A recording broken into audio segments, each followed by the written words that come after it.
tous. Je souhaite déjà la bienvenue à votre foi Assas, qui a eu le courage de venir affronter la joute de Vinci. Ce soir, mesdames et messieurs, il n'est pas question de chant de sirène. Il n'est pas question d'hymne. Il est bien question d'hymne national qui sera probablement ou pas instauré quotidiennement en école primaire. Le sujet de ce soir est le suivant. Ce gouvernement souhaiterait instaurer une cérémonie quotidienne pour chanter l'hymne national en primaire. Au gouvernement, révolte-toi, Assas.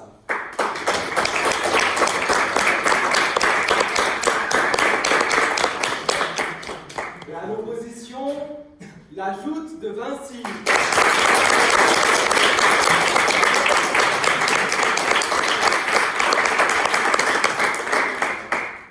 J'ai l'honneur aussi d'accueillir l'ancien président de Révolte-toi Assas, qui a marqué aussi l'histoire de la Fédération française de débat et d'éloquence, Monsieur Tanguy Albertine.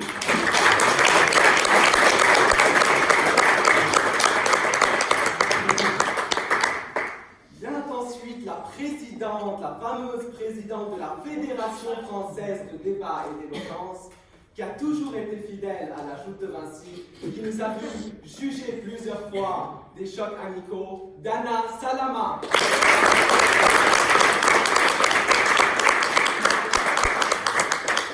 Et finalement, ancien secrétaire de la conférence du stage, avocat au barreau de Paris, fidèle avocat de la joute, qui nous a observés depuis déjà plus de 3 ans, Maître Barra.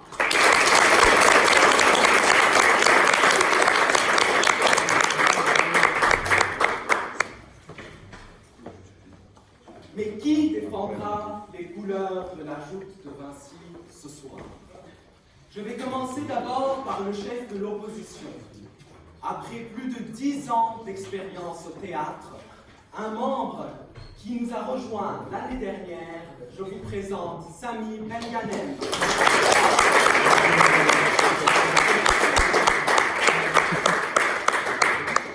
Ensuite vient la crème de la crème, la cerise sur le gâteau. Mieux encore, la cerise sur le baba au rhum, Monsieur Clément Baudry.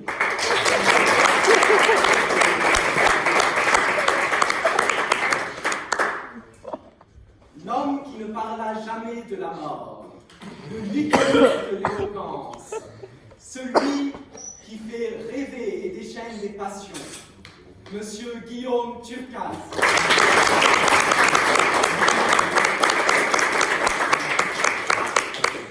Et finalement, mesdames et messieurs, les masques sont tombés, puisque nous accueillons ce soir un grand orateur qui, par sa rhétorique, va sûrement nous instruire, Monsieur Max Desbois.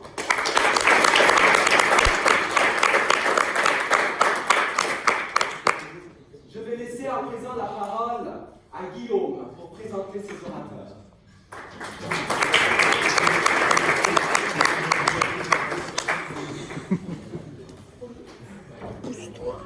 Mesdames et messieurs, bonsoir. Je suis désolé. Je suis désolé d'être là. Je sais qu'après ce magnifique discours, vous l'enlissez déjà d'écouter cet état comportemental. Alors je ferai très vite et à l'instar de Didier Deschamps, permettez-moi de vous présenter ma sélection. La Fédération française de débat et d'éloquence ne nous permettant pas encore d'en sélectionner 22, on est pris 4. Alors commençons par le commencement. Celle qui sera ce soir la première ministre du gouvernement. Par où commencer? Il y a beaucoup à dire sur elle, mais avant tout, je me restreindrai car elle est ma présidente. Présidente de Révolte-toi Assas, qui a donc le pouvoir sur moi et qui pourrait me renvoyer sur le champ ce que je peux avoir à dire. Alors je ne le dirai pas, elle sait que je le pense fort, mais pour présenter Manon, je dirais que finalement, elle est dans l'éloquence depuis quelques années déjà, mais elle juge. Elle juge beaucoup, elle a ce regard critique, ces retours parfaits qui nous aident à progresser, et aujourd'hui, elle a fait l'honneur d'accepter de passer derrière le pupitre.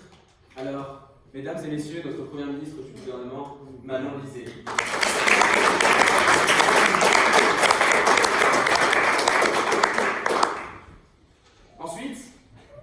il nous faut présenter la ministre, celle qui sera la ministre de l'Éducation ce soir pour Révolte-toi Assas. Alors elle m'a appris quelque chose, elle nous a aussi appris quelque chose à tous. Nous nous étions tous posé la question, est-ce que les 2003 ça va faire autre chose que les TikTok? Elle nous a répondu que oui. Première fois que nous l'avons écoutée, elle s'est tenue face à nous et d'une voix angélique, elle a débattu et nous avons tous succombé à son charme.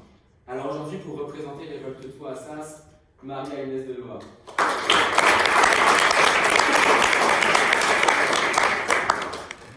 Notre ministre de la Jeunesse et des Sports, lui, il vaut le coup d'œil. J'aurais beaucoup à dire, mais cet étudiant, a priori en droit, aurait sûrement dû se lancer dans le marketing. Car oui, cette année, pris d'une envie folle, se réveillant un matin, il se dit « Et pourquoi pas moi, dans ma passion du foot, créer une association ?» Alors il se lança dans un amphi bondé de 600 personnes, il parla de son projet, et aujourd'hui, il est également le fier président de l'Assas Saint-Germain, association de supporters de foot d'Assas, comptant déjà 100 membres. Alors, si jamais un jour il ne le réussit pas dans le droit, il réussira aussi dans le marketing. Pour présenter ce ministre de la Jeunesse et des Sports, Matteo Moreau.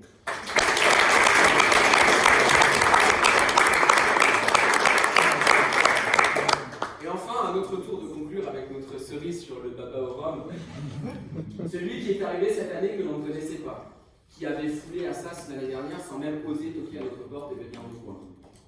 Et pourtant, un talent fou. Un talent pour le laboratoire, mais aussi et surtout un talent pour le marathon.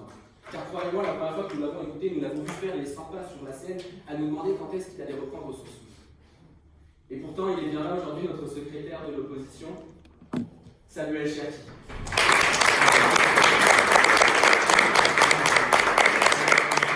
Alors sans plus attendre, et parce que nous avons déjà pris beaucoup de temps, je pense, que vous soyez savants de Vinci ou lions révoltés d'Assas, nous vous souhaitons à tous bon courage.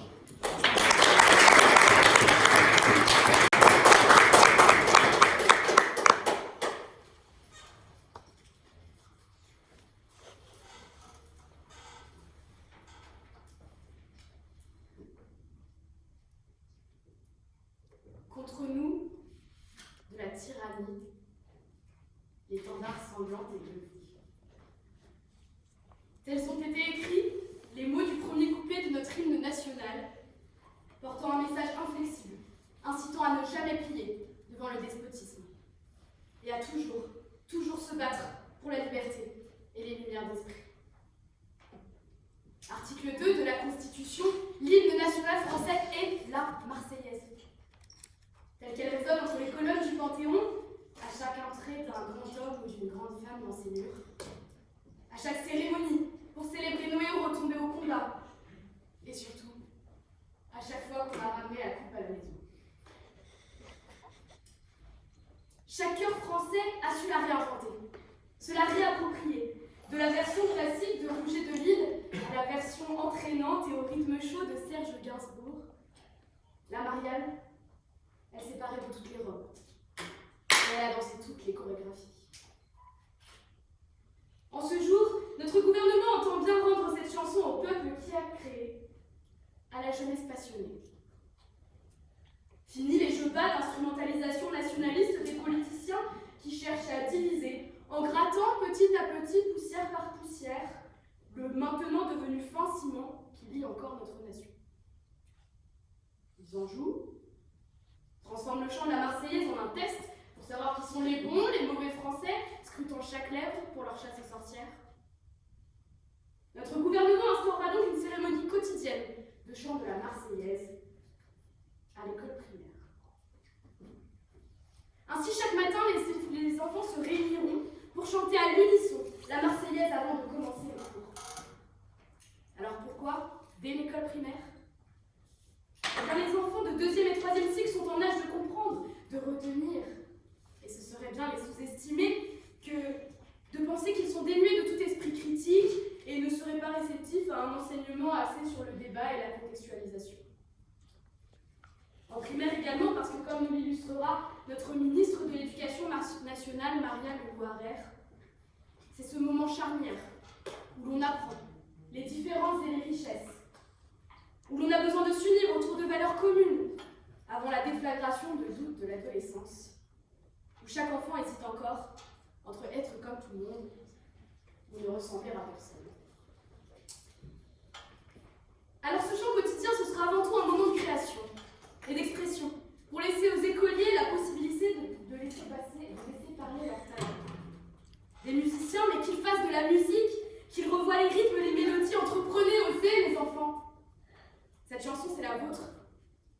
Presque que plus que n'importe qui d'autre, c'est celle de la jeunesse, celle qui se lève, celle qui se bat pour ses idées. Je veux prendre votre question, monsieur. Madame, si votre mesure est si importante, pourquoi ne l'imposer qu'à l'école primaire? Je vous remercie pour votre question. Simplement parce que les programmes du collège et de lycée font déjà état de la récitation des couplets de la Marseillaise. Et pourtant, cet enseignement n'était pas encore prodigué en primaire, du coup. Voilà pourquoi nous faisons cette mesure actuellement. Notre Marseillaise, elle est le produit d'un moment, la Révolution française, où sur le point, en 1792, d'affronter la coalition de ses adversaires, le peuple révolutionnaire a mis à bas la monarchie. C'est au pied du mur, dans la faim et dans la souffrance, que les Français ont trouvé leur point de ralliement.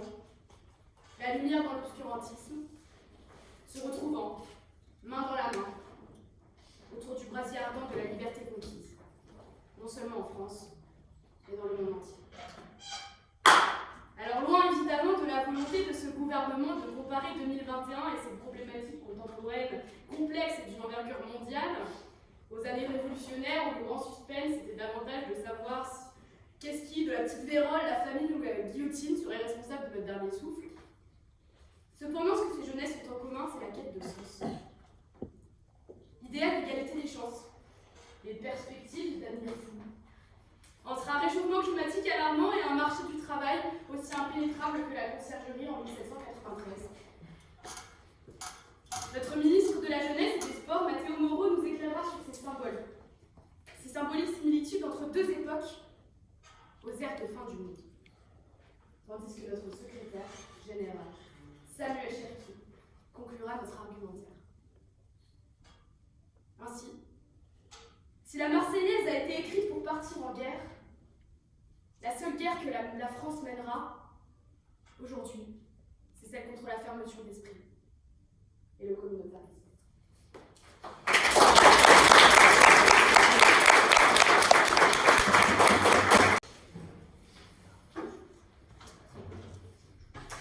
Maréchal, la voilà.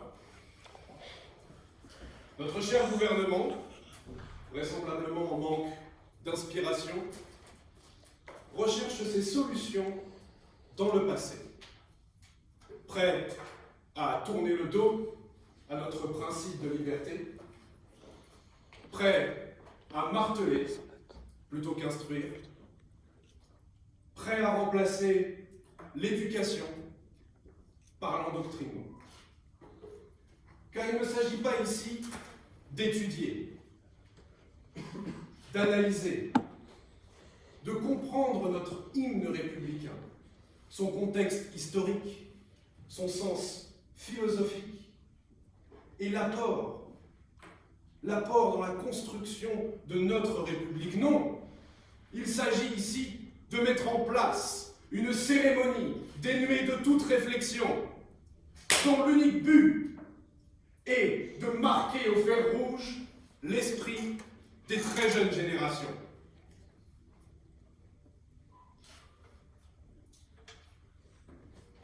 Nous le savons, ce sont des populations très influençables. Alors, nous étions présents. Madame la Première ministre, à l'instant, nous a fait la liste de tous les ingrédients de la soupe intellectuelle de son gouvernement. Au menu de ce soir, un ragoût rance et insalubre où se mélangent des cours de Marseillaise au collège et au lycée. Je rappelle à Madame la Première ministre que nous apprenons la Marseillaise en CM1. Où se mélange un faux patriotisme, nappé d'un élan nationaliste de combat contre le communautarisme et qui, entre nous, se passe de comme en tête.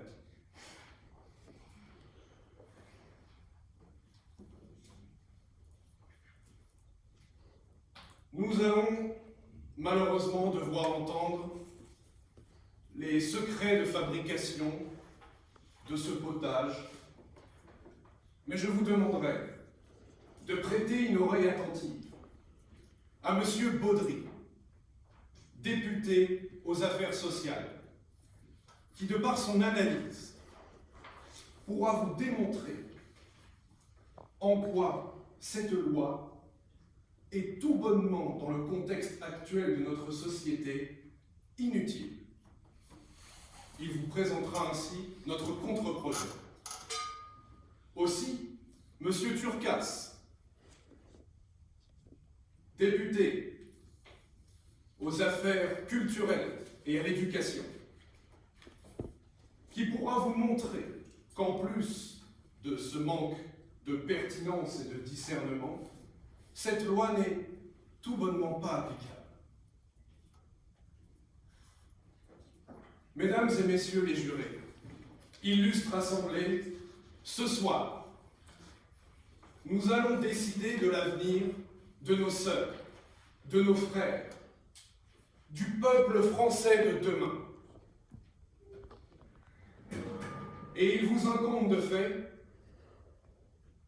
de devoir choisir pour eux entre la caserne et le développement de leur esprit critique. Qu'avez-vous sur le cœur? Et j'ai plus que quelque chose sur le cœur, j'ai une question à vous poser. Vous parlez de discernement, de respect. C'est vous que qualifiez la première ministre d'un gouvernement démocratiquement élu de maréchal est quelque chose de respectable dans notre démocratie. Ce n'est pas tant une question de respect que de fait. Défendre le fait d'apprendre sans aucune réflexion et sans aucun apport intellectuel un champ, une doctrine, une idéologie qu'importe, c'est un comportement qui, en effet, s'affilie à certaines périodes de notre histoire.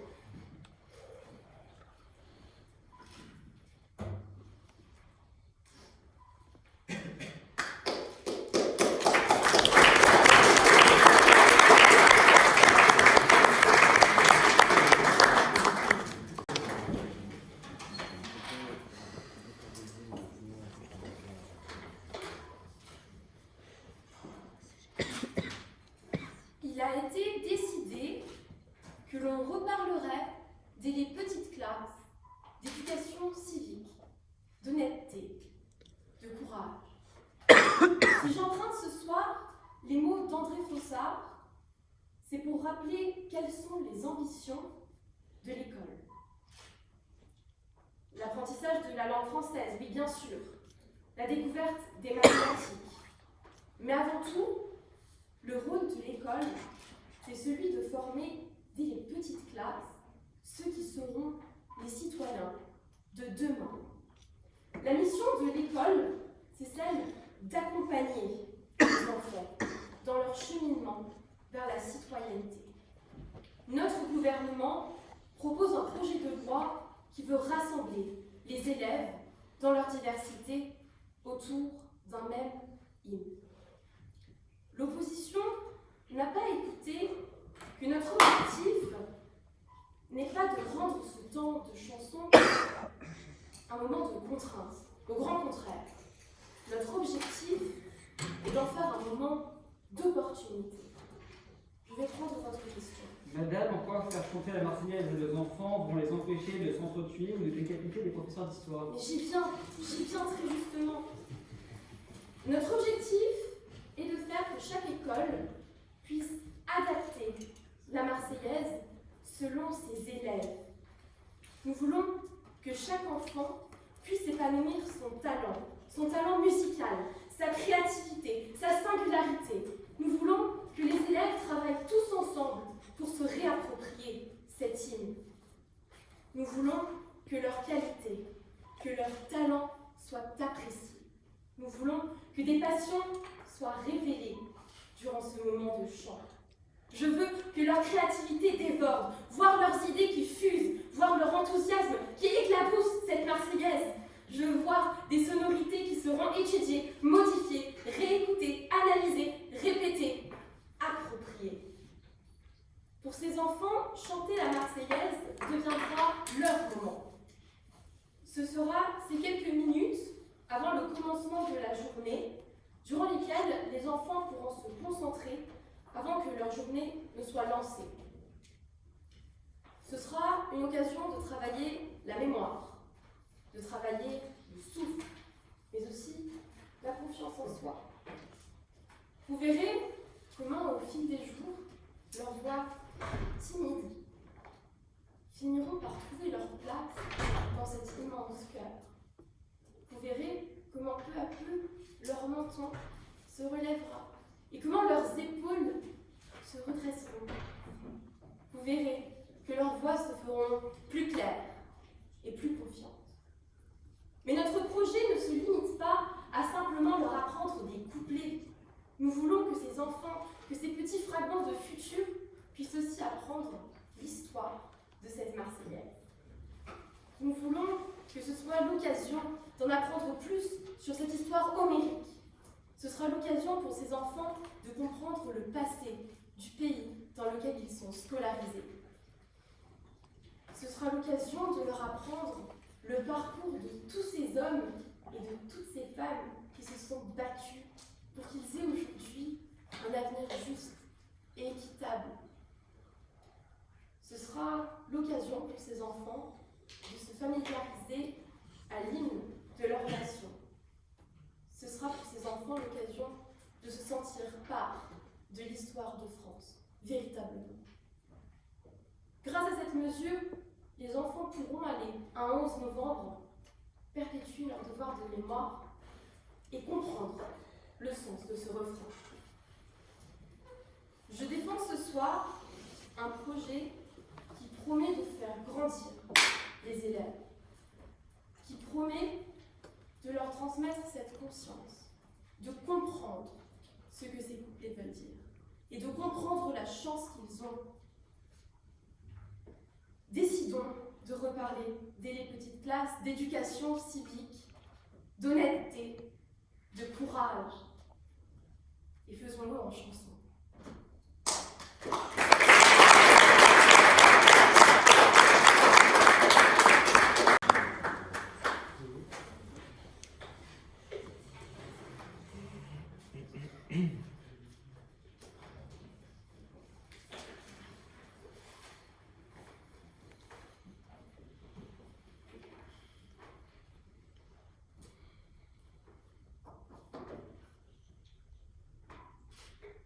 Voici un gouvernement qui, confronté à l'effondrement de nos valeurs républicaines, nous répond.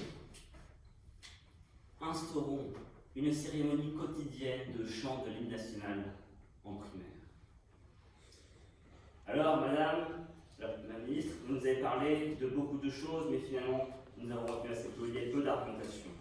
Vous nous dites que l'ambition de l'école, ça doit être de mettre de l'éducation civique. Madame, l'ambition de l'école, c'est d'instruire les jeunes. Vous voulez les former à l'éducation civique en les faisant chanter à tue-tête. Je ne suis pas sûr que c'est le meilleur moyen pour cette aide bien faite, comme vous dites, d'apprendre quoi que ce soit.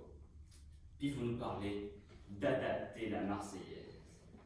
Alors madame, sans préjuger nullement du niveau en musique de nos écoliers, je ne suis pas sûr qu'aucun d'entre eux arrive jamais à la réorchestrer comme Berlioz, voyez-vous. Vous nous avez donc répondu à la question du député aux affaires, la culture et l'éducation, qui vous a demandé en quoi, concrètement, cela permettrait de lutter contre le communautarisme. Tel le médecin qui cherche à traiter la gangrène par un plâtre, vous ne parvenez à comprendre ni la réalité, ni la violence du problème qui se pose, et encore moins à agir avec la détermination qui s'impose. Vous nous présentez une mesure d'opérette, voulue comme un symbole, qui consisterait à faire chanter en rang les élèves. Mais en quoi cela nous permet-il de lutter contre le communautarisme? En quoi cela nous permet-il d'inculquer les valeurs de la République? À quoi cela sert-il? Ce n'est qu'à perdre du temps et de l'énergie à des enseignants qui n'en ont plus à revendre. La Marseillaise est apprise en CM1 et analysée par la même occasion depuis la loi Fillon de 2005. Pourquoi voulez-vous que la classe de CM1 de la circonscription ait à la chanter, qu'il pleuve, qu'il vente ou qu'il neige, dans une cour vide et froide? Vous savez donc qu'ils le haïssent, ce chant rassembleur? Aux États-Unis, les écoliers américains doivent chaque matin chanter leur hymne. Pourtant, ces mêmes écoliers, une fois devenus adultes, sont les membres d'une société plus divisée que jamais, remplie de préjugés, et dont ceux qui se présentent comme les plus patriotes attaquent les institutions, prennent d'assaut le Capitole, tuant 5 personnes, chassent députés et sénateurs qui faisaient la loi pour mettre à la tribune une tête de buffle. Je crois votre question. N'avez-vous pas honte de comparer les enfants de la République à des vils supporters de Donald Trump, excités par les discours de cet ancien président des États-Unis? Monsieur, ce que je montre ici, c'est que rien ne sert de chanter. Ce qu'il faut, c'est instruire. Sinon, effectivement, c'est des gens qui attaquent l'institution qui est inadmissible. Alors, face au symbolisme et ce gouvernement idéologue, l'opposition porte un contre-projet concret et porteur de sens. Celui de la fraternité et de l'égalité, celui qui permet à chaque Français de s'identifier et de comprendre le sens de l'appartenance nationale à une communauté. C'est pourquoi, au primaire, une journée pourrait être consacrée à comprendre cette notion d'appartenance nationale. Au collège, cela serait une semaine de service civique en 5e et en 3e. Enfin, au lycée, un mois de service civique en terminale et en seconde, qui sera accompagné de l'apprentissage de la conduite et des premiers secours. Car c'est de la vie en communauté, c'est de l'entraide, c'est de l'amitié que naissent les plus beaux sentiments, les plus nobles valeurs, celles qui nous permettent de nous tenir fraternellement dans l'effort et la douleur. Alors ce soir, vous avez confronté d'une part à ceux qui pensaient qu'il fallait s'égosiller pour être un bon Français, et d'autre part à une opposition réaliste et ambitieuse pour notre pays. Il faudra donc, chers collègues, pour vous, trancher le nœud gordien et voter. Mais souvenez-vous que la politique, c'est l'art du possible, et que ce soir, face à un gouvernement qui brandit des mesures inefficaces et qui démontre son manque de vision, c'est dresser une opposition qui aura eu, elle, le courage de proposer des mesures applicables. Le manque de vision du gouvernement est tragique. Et pour une nation, le manque est le pire.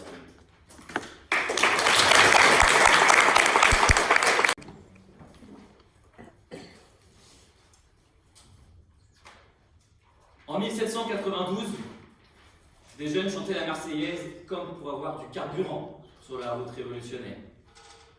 En 1900, des Dreyfusards la chantaient pour défendre l'égalité devant la loi.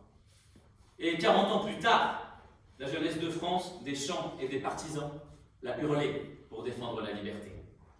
Mes chers collègues, mesdames et messieurs les députés, l'hymne national française a toujours donné un sens à ceux qui la chantaient. Il n'y avait ni classe sociale, ni religion, mais seulement un idéal commun. Aujourd'hui, d'idéal, il n'y a plus. Et le jour de gloire semble très, très loin d'arriver. Notre jeunesse est désarmée, et c'est loin d'être sa faute. Lorsqu'elle regarde derrière elle, elle n'aperçoit que des crises économiques, sociales et sanitaires. Et lorsqu'elle regarde au loin, elle est plus proche des 30 désastreuses que des feux 30 glorieuses. Elle a donc un avenir terni par des enjeux climatiques et démographiques inquiétants. Face à ce mauvais présage, la jeunesse n'a plus rien pour s'unir. Ni combat, ni valeur. Elle pâtit de l'individualisme d'une société qui ne se soucie même plus d'elle. Or, la France de demain, c'est la jeunesse d'aujourd'hui. Et je ne crois pas que la jeunesse veuille d'une société individuelle, mais plutôt d'une société collective, une société qui pensera à elle, alors il faut agir. Monsieur, je vais prendre votre question. Monsieur, à quoi sert de faire chanter les élèves quand 11% d'entre eux en sortie de primaire ne savent ni lire ni écrire? Monsieur, votre question est à l'image de votre argumentaire depuis le début, particulièrement démagogique. C'est pourquoi je ne répondrai pas. En revanche, la mise en place du chant de l'hymne national française à l'école est une première pierre nécessaire pour construire un édifice solidaire. L'école ne doit pas mettre sous le tapis les différences des élèves, non. La France est grande parce qu'elle est diverse, mais cette diversité est encore plus belle lorsqu'elle est unie sous les couleurs de la République. La Marseillaise, Madame la Première ministre, vous avez raison. Ce n'est pas l'apanage du politique, ce n'est pas la guerre, le rejet ou la violence, mais bien la liberté, l'égalité et la fraternité. Des valeurs qui, à mon sens, rappelées à l'école, ne feront jamais de mal. Mais enfin, il semblerait que l'opposition préfère envoyer un mois nos lycéens à l'armée plutôt que de leur faire chanter la Marseillaise, drôle de façon de nous qualifier de radicaux. Néanmoins, nous ne sommes pas là pour créer des mini-nationalistes, mais bien pour créer des enfants solidaires. Nous ne sommes pas là pour défendre la France, elle n'en a pas besoin. Non, non, nous sommes là pour s'unir autour d'elle. Ce que nous proposons, c'est que la jeunesse, lorsqu'elle est perdue, lorsqu'elle ne sait pas que faire, puisse se rattacher au moins aux valeurs républicaines qui sont censées porter secours à chacun d'entre nous. Lorsqu'il est perdu, un jeune peut parfois choisir un chemin qui le perdra à jamais. Le rôle de la République, à travers ses symboles, à travers l'hymne national, c'est de lui servir de phare dans son obscurité, parfois importante. C'est de lui rappeler que même totalement seul, il ne sera jamais réellement abandonné. Mais cette passion commune m'offre une transition toute trouvée, puisque, voyez-vous, je suis ministre de la Jeunesse, mais également des Sports. Et croyez-moi, lorsque 60 millions de Français et de Françaises se lèvent et chantent ensemble, unis, la Marseillaise, le temps d'un instant, c'est toute la France qui est unie. La France unie, motivée et déterminée. Je n'ai jamais vu autant que lors d'une Marseillaise d'avant-match, d'après-victoire ou d'après-titre olympique. C'est la Marseillaise sur le podium qui fait pleurer à la fois Teddy Riner et Antoine Griezmann. C'est la Marseillaise qui fait hurler devant sa télé un enfant de 6 ans dans un HLM et le président de la République. C'est la Marseillaise qui fait tomber les digues et qui crée un fleuve collectif. Alors, mesdames et messieurs de l'opposition, ce n'est sans doute pas l'unique solution au problème de la jeunesse. Ce n'est peut-être même pas le début de la fin de leur problème. Mais si le temps d'une chanson, ils peuvent oublier, le temps d'une hymne, ils peuvent penser, sans regarder qui est à côté d'eux, qu'ils vivent un moment fort et collectif, alors cette mesure me semble nécessaire et je me battrai corps et âme pour qu'elle soit appliquée. Vive la jeunesse, vive la République et vive la France!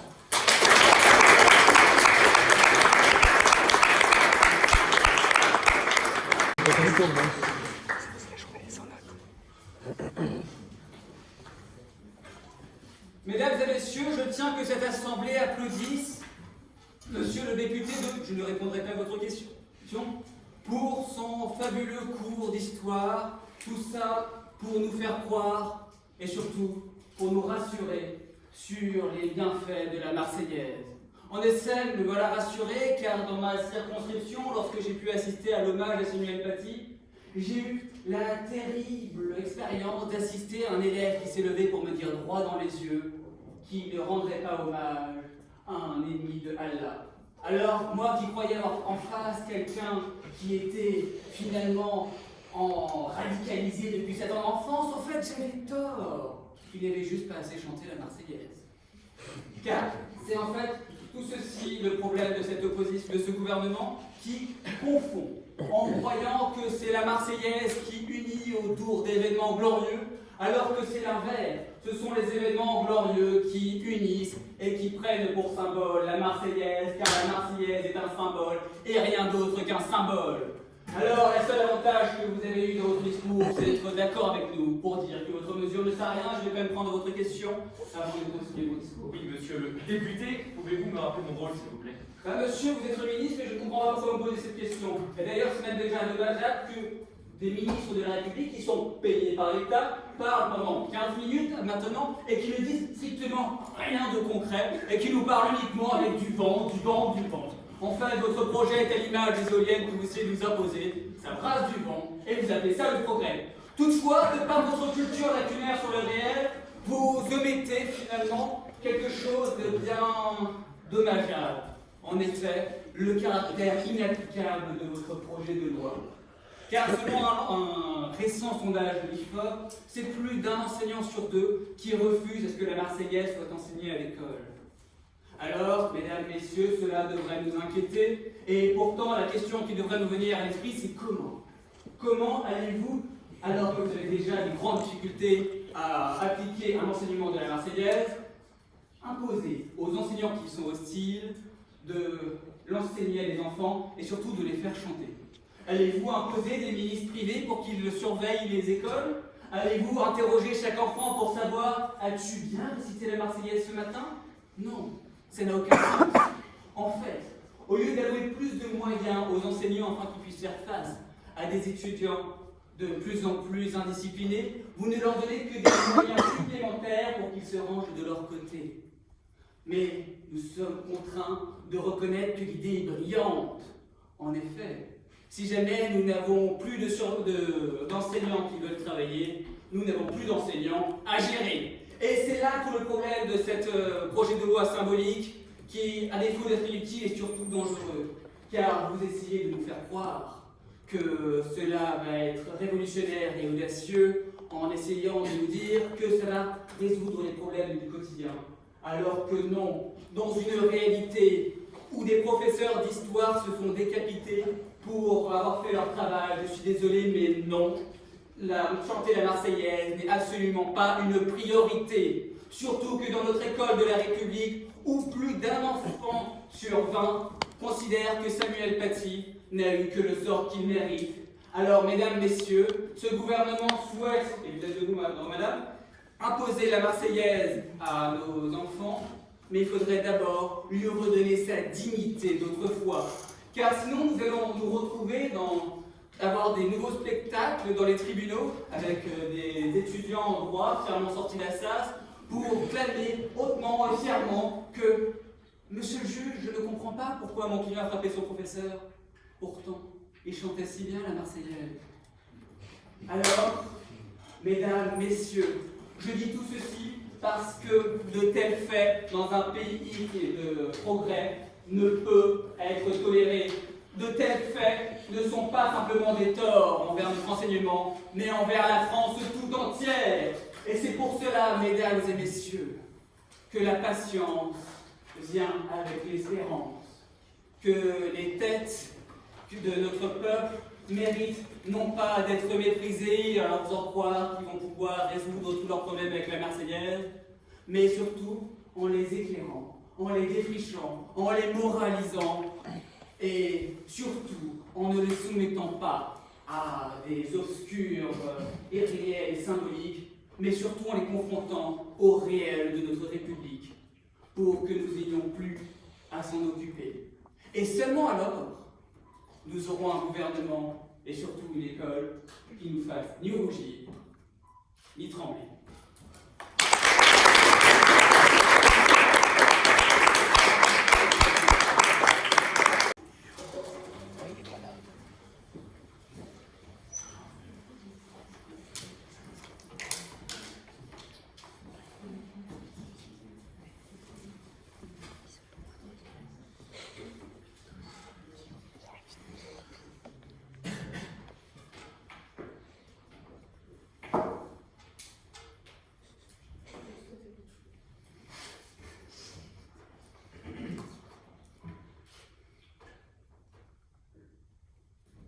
Mais attention, derrière vous, messieurs les députés, qu'est-ce que je vois?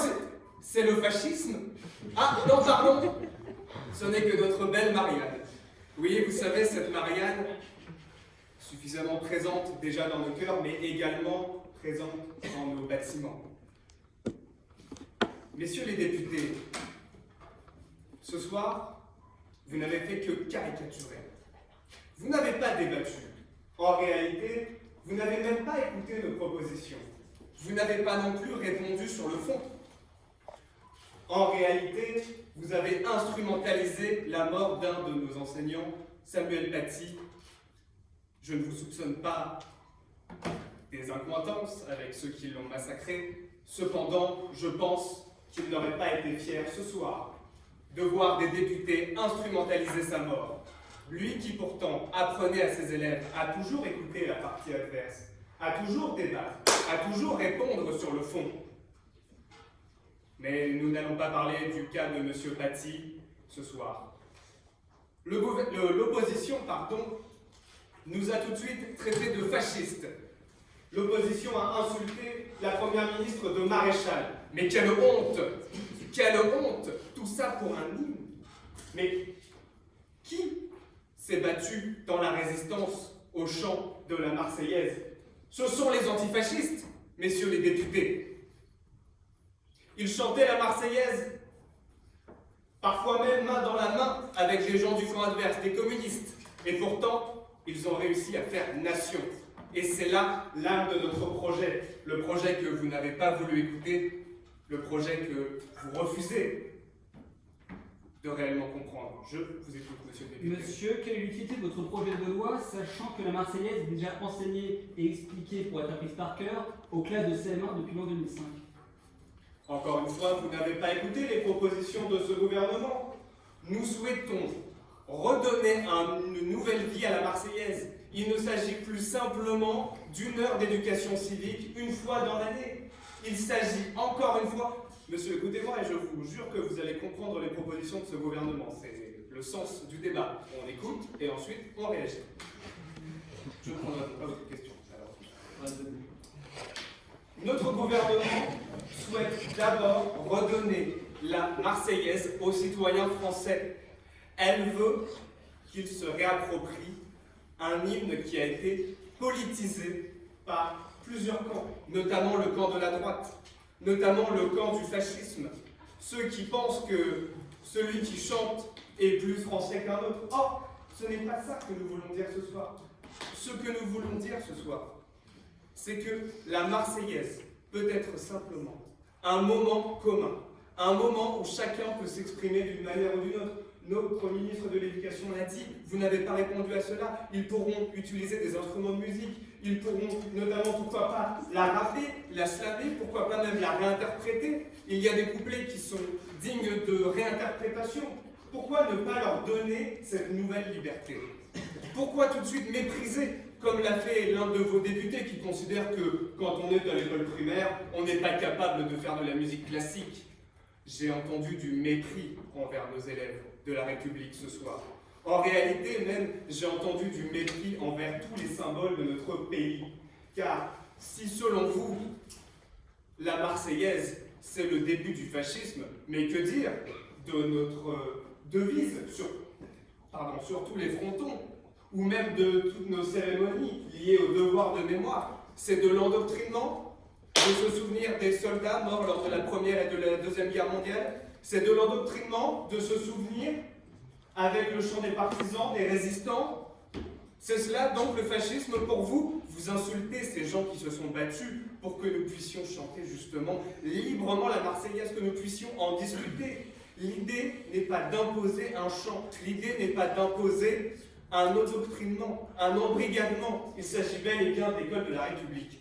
Et vous nous avez dit, l'école se fait pour instruire, et c'est tout. Mais non, messieurs les députés, l'école sert également à faire le creuset de la nation. La nation, ce n'est pas simplement apprendre des tables de multiplication et apprendre des poésies. Sinon, quelle est la différence entre un écolier américain, qui ont été justement comparés aux citoyens américains, et un écolier français? J'aimerais terminer, si vous me le permettez, par une citation. Monsieur Renan s'était posé la question, qu'est-ce qu'une nation? Il disait, ce qui fait une nation, ce n'est pas de parler le même langage ou d'appartenir à un groupe ethnique commun. Ce qui fait une nation, c'est d'avoir fait des grandes choses dans le passé et de vouloir en faire encore ensemble dans l'avenir. Je vous remercie.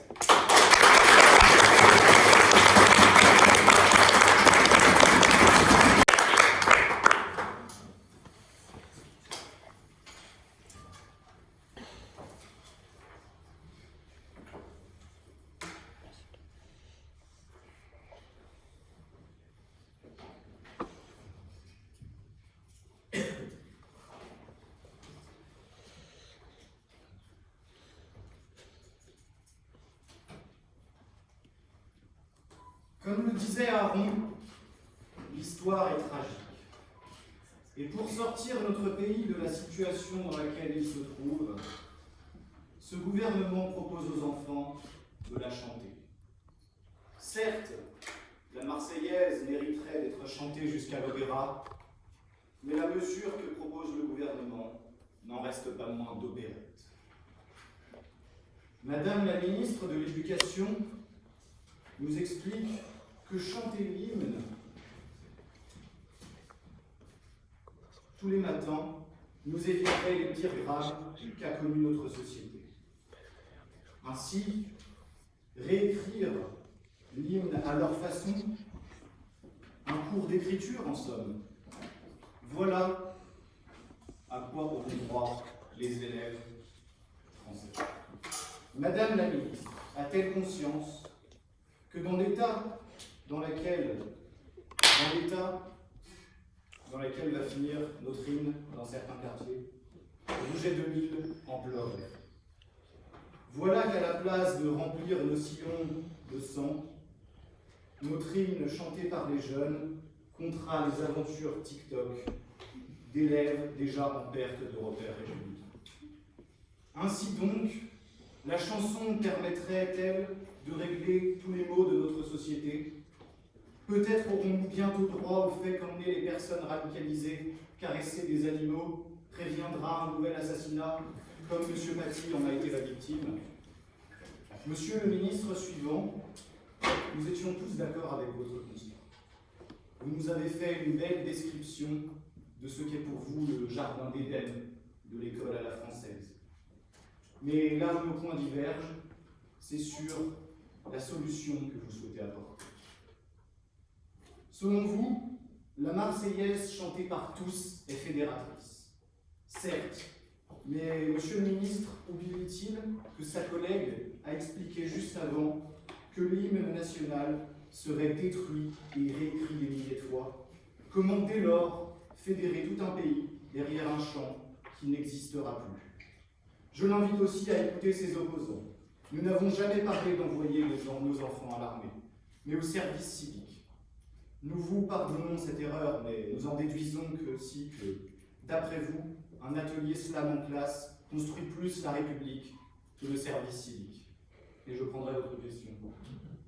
Pourquoi considérez-vous que la culture bourgeoise est le seul ciment de la nation française? Je laisse à cela votre interprétation. Nous n'avons jamais prétendu ça. Nous disons juste que le ciment de la nation française est bien la Marseillaise et l'hymne national. Ensuite, monsieur le secrétaire général a proféré des contre-vérités.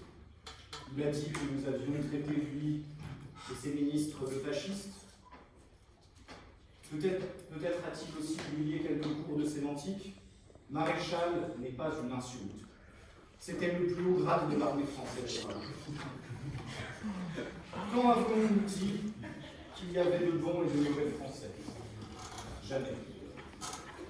Monsieur le secrétaire général a passé son temps à ostraciser ses adversaires, sans répondre une seule fois aux arguments que nous lui avons opposés. Voilà que dire la vérité sur les drames qui se déroulent dans notre société ramènerait ceux qui les dénoncent du côté de ceux qui les commettent. C'est ce par quoi vous avez commencé votre discours. Comme l'a rappelé le député Turca, comment des professeurs qui en majorité ne croient plus en les valeurs véhiculées par la Marseillaise vont-ils convaincre leurs élèves d'y adhérer? C'est donc la priorité de l'opposition d'expliquer les principes républicains au lieu de les faire chanter, souvent émarrés, à des enfants souvent trop jeunes pour en saisir le sens. Comme d'habitude, le gouvernement s'attaque à des épiphénomènes au lieu d'aller à l'essence des problèmes. C'est pourquoi l'opposition propose un contre-projet clair, une réelle mise en pratique des principes républicains, avec un enjolièvement civique graduel, pour s'approprier progressivement mais sûrement les valeurs de notre société.